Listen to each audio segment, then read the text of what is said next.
Évangile selon saint Matthieu au chapitre 16. Les pharisiens et les sadducéens s'approchèrent pour mettre Jésus à l'épreuve. Ils lui demandèrent de leur montrer un signe venant du ciel.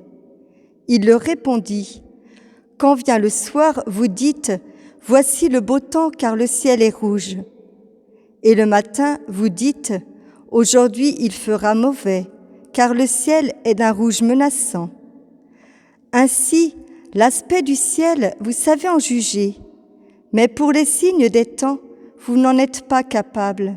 Cette génération mauvaise et adultère réclame un signe, mais en fait de signe, il ne lui sera donné que le signe de Jonas. » Alors, il les abandonna et partit.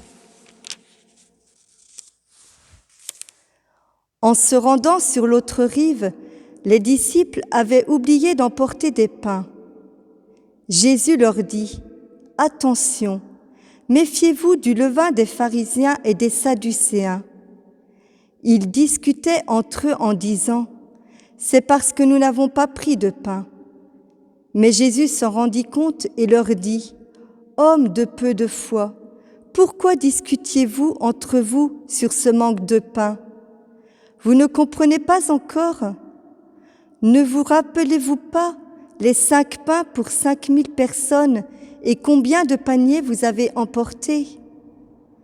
Les 7 pains pour 4000 personnes et combien de corbeilles vous avez emportés ? Comment ne comprenez-vous pas que je ne parlais pas du pain ?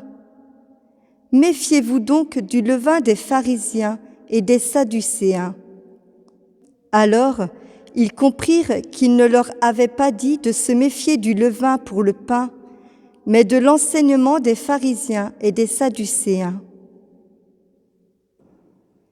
Jésus, arrivé dans la région de Césarée de Philippe, demandait à ses disciples : « Au dire des gens, qui est le Fils de l'homme ? » Ils répondirent : « Pour les uns, Jean le Baptiste, pour d'autres, Élie, pour d'autres encore, Jérémie ou l'un des prophètes. » Jésus leur demanda : « Et vous, que dites-vous ?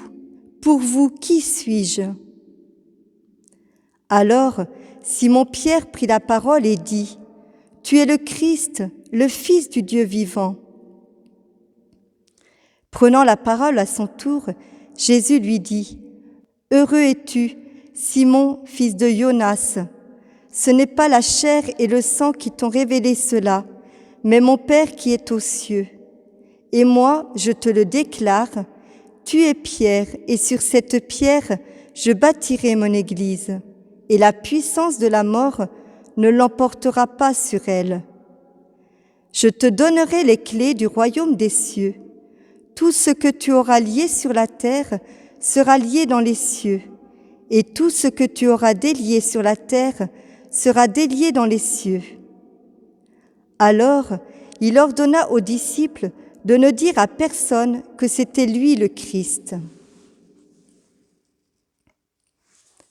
À partir de ce moment, Jésus commença à montrer à ses disciples qu'il lui fallait partir pour Jérusalem, souffrir beaucoup de la part des anciens, des grands prêtres et des scribes, être tué et le 3e jour ressusciter. Pierre, le prenant à part, se mit à lui faire de vifs reproches. « Dieu t'en garde, Seigneur, cela ne t'arrivera pas. » Mais lui, se retournant, dit à Pierre : « Passe derrière moi, Satan, tu es pour moi une occasion de chute. Tes pensées ne sont pas celles de Dieu, mais celles des hommes. » Alors Jésus dit à ses disciples : « Si quelqu'un veut marcher à ma suite, qu'il renonce à lui-même, qu'il prenne sa croix et qu'il me suive. Car celui qui veut sauver sa vie la perdra, mais qui perd sa vie à cause de moi la gardera. Quel avantage, en effet, un homme aura-t-il à gagner le monde entier si c'est au prix de sa vie ? Et que pourra-t-il donner en échange de sa vie ? Car le Fils de l'homme va venir avec ses anges dans la gloire de son Père. Alors, il rendra à chacun selon sa conduite. Amen, je vous le dis, parmi ceux qui sont ici, certains ne connaîtront pas la mort avant d'avoir vu le Fils de l'homme venir dans son règne.